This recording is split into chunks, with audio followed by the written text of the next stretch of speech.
Today I come to ask you all a question. What exactly does it mean to be overpowered? One might say being able to completely wipe out your opponents with little to no difficulty, or even having absolute hacks that give you the ability to manipulate space and time to how you see fit, and one-shot all of those who stand in your way. There's a character in fiction that embodies all these aspects and more, and that is the Juggernaut, a being of limitless physical strength and durability, empowered by the Crimson Gem of Sidorak, making him the very incarnation of destruction, one that might be the definition of an unstoppable force. A man. Actually, let me correct that. No, a god that once he starts moving can't be stopped. Whether it be a man or a god, in the face of the Juggernaut, they might as well be father. Even the Wolverine's adamantium claws can't hurt him. Hell, if you were somehow able to reduce him to a mere skeleton, that still wouldn't be enough to put him down. Not even the mighty power of the Hulk, or Thor for that matter, could beat his unparalleled strength.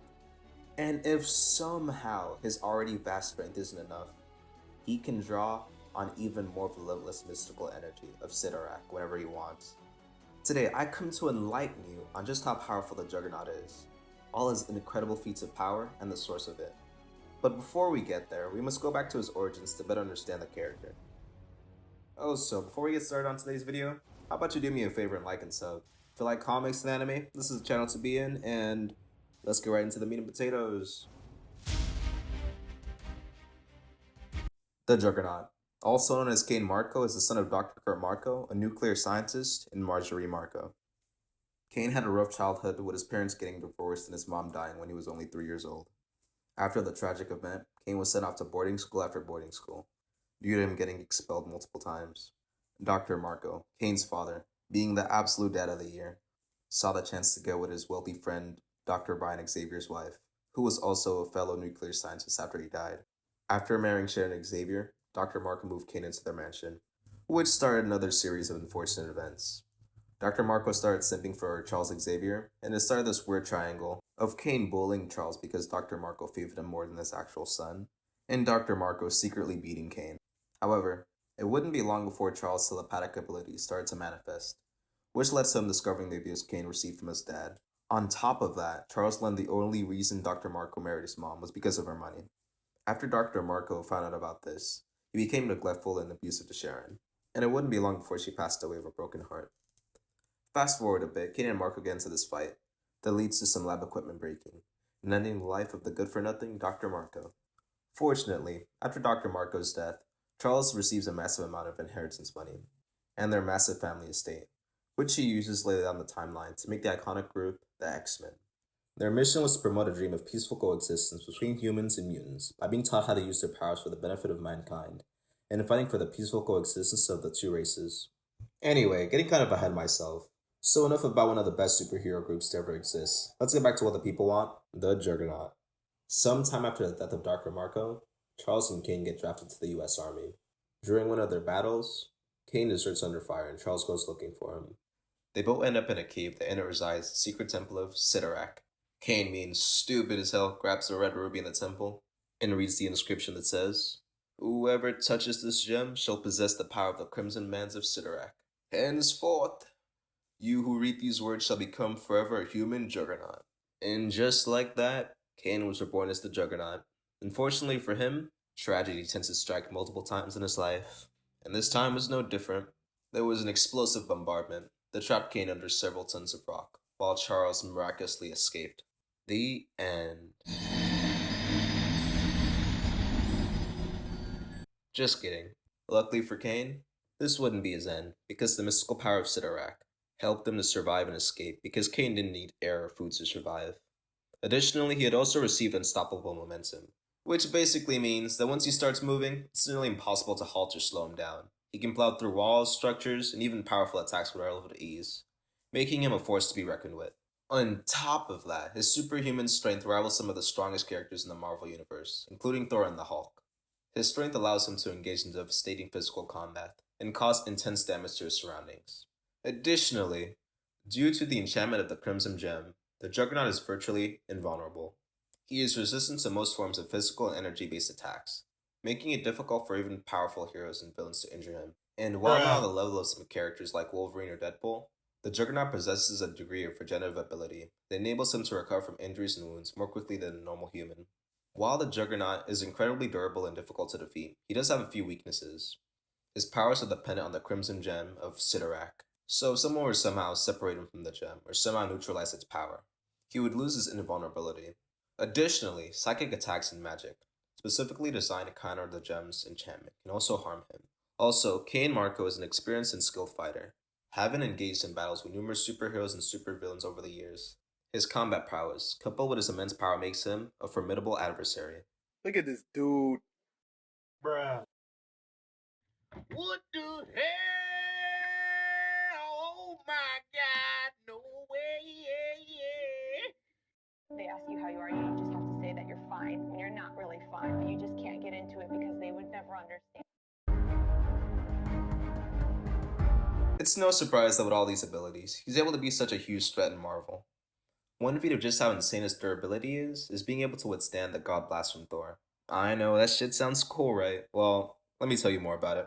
He fully tanked the move and lived to tell the tale. Keep in mind, this attack is an incredibly powerful energy attack, channeled through Mjolnir, and harnesses vast amounts of godly energy, enabling Thor to unleash a wave of destructive force capable of altering reality itself. This energy can be manipulated to suit the situation, making it a versatile and unpredictable attack. The God Blast has been shown to bypass the invulnerability of even some of the most durable opponents, like your mom. It can target foes on a molecular level, making it effective against entities that are otherwise impervious to conventional attacks, which is why the attack is able to kill even immortals.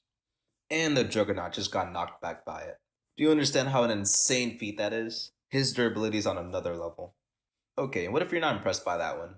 Another crazy feat of his durability would be in The Juggernaut, 1997, issue 1, where the sphere absorbs a majority of his energy, which is said to be equivalent of misery cold from over 1,000 cities.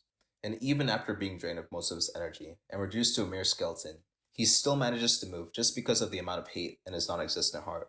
In one of the most badass comic panels I've ever seen, he might be the biggest hater of all time. Even with nothing but hate left in him, he still manages to fool the goddess Fair, long enough for his sister to defeat him by absorbing his mystical reserves. Also, this first sister out here dropping one of the most inspirational quotes to live by. I'm gonna have to start waking up extra early just to have extra time to be a hater. So maybe next time I go to the gym I can hit a PR. One day, 225 will be mine. Now, onto his speed. The Juggernaut's most famous power is his ability to gain unstoppable momentum once he starts moving in a particular direction. Because once he starts moving, he can't be halted by any physical obstacle or force. This makes him incredibly fast when he's on the move, but he doesn't really possess superhuman speed in the traditional sense. I'm not trying to say he's slow or anything, but at the height of 9 feet and 5 inches tall and almost 2,000 pounds, you would think he can't possibly be that fast. And you would be dead wrong.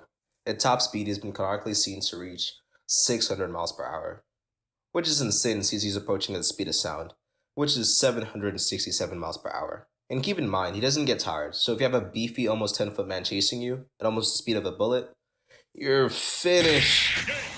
But that being said, in most depictions, he's not known for being a particularly fast character, compared to speedsters like the Flash or Quicksilver. But if you underestimate his speed, you're in for a rough time. Alright, enough about his speed. Let's get on to his feats of strength, because they're pretty mind-blowing too. Like, for example, the time he bear hugged Thor to the point of him almost going unconscious. And if Thor didn't get his ass saved by Bridget Malone and Elisa Kabaki, who came out of nowhere and sent Juggernaut away, who knows what would have happened to the god? He might have died. But since this is comics, he would have probably just come back a few issues later. I'm looking at you, Jason Todd. And let's not forget, even one of the Hulk's strongest forms, World War Hulk, couldn't stop the Juggernaut. Sure, the Hulk managed to win by restricting his blood flow, but the Juggernaut was matching and stomping on Hulk in a physical brawl, which speaks volumes to his strength. And it goes to show that the Hulk can't beat the Juggernaut with raw strength alone. Like the Hulk, Juggernaut has infinite power, but unlike the Hulk, he doesn't need to be furious to use his limitless mystical energy, since the Juggernaut can summon the boundless energy of Sidorak whenever he wants. Also, if you're wondering where this fight between Hulk versus the Juggernaut is from, it's from the comic series World War Hulk X-Men issue 3. So if you're interested in seeing the Hulk versus the Juggernaut brawl it out, well, you're welcome. If you're thinking, damn, the Juggernaut's already OP as he is, I don't think he can get more powerful, well, Let me introduce you to the Tryon Saga. In the Tryon Saga, the Juggernaut gets complete access to the power of Sidorak, which basically amps up the already beefed up Juggernaut to a multiversal threat. How does this happen exactly? After Kane hearing rumors of a mystical gem back in Korea, Marco heads back to the Temple of Kidarak, only to end up being tripped by the cult of, oh, bear with me real quick, Keijo-do? And falling right into the trap. He gets used to charge up their second gem of Sidorak, which leaves him heavily weakened. Luckily for him, he gets his cheek saved by the X-Men. Unfortunately, even after reabsorbing the power, something was still wrong with him. He was possessed by Tryon and became unstable and powerful to the point where he ripped apart the barriers to separate dimensions in order to get to Tryon's home dimension. This massively amped up version of the Juggernaut might be the strongest one we've ever seen. He had the power to shatter realities with mere punches, levitation, absorbing and projecting energy, and size alteration. He was super powered. The Juggernaut is without a doubt one of the strongest physical beings in the history of the Marvel multiverse. He's fought crazy powerhouses like the Hulk, Thor, Onslaught, and Hyperion, and managed to survive and even defeat some of them. He's even survived against crazy reality warping attacks. Like when Oblivion, a cosmic entity that represents the primordial void from which the Marvel multiverse emerged and will eventually return to, was unable to kill the Juggernaut by aging or erasing him away from the void. It admitted that his presence was an irritating virus that could not be voided away. Which is crazy because if an omnipotent god can't get rid of you, you really are just built different. Unwavering and immortal, the Juggernaut is a formidable foe. I think how they wrote the Juggernaut was beautifully done because normally in comics, people win by overpowering their opponents. The Juggernaut is a counter to the idea. He's a beast that must be subdued by strategy, cunning, and collaboration, rather than by force and fists. Hope we get to see him in more Marvel projects. In conclusion, do I really believe the Juggernaut is the most powerful villain ever created? Hell no. Heroes can beat him by outsmarting him. He's unstoppable, not invincible, and he's susceptible to telepathic attacks without his helmet. I just want to talk about him for a video. His abilities are so simple yet overpowered, and that's the most fascinating thing about him. That and his complicated relationship with his half-brother, Charles Xavier. I love the version of him in Deadpool 2. His design was awesome, and he kicked the shit out of the X-Force. Shame how he ended up going out, but he had a good run. Guess no matter how strong you are, a good attack to the ass can put anyone down. I guess it adds more weight to that fan theory about how Ant-Man can defeat Thanos. Anyway, in the movie, the Juggernaut's and Russell's dynamic was fun, with him helping the kid get revenge on the dude who tortured Russell. Also, if you made it this far into the video, like and sub. I'll be trying to make more content like this on the characters I like in both comics and anime. And peace.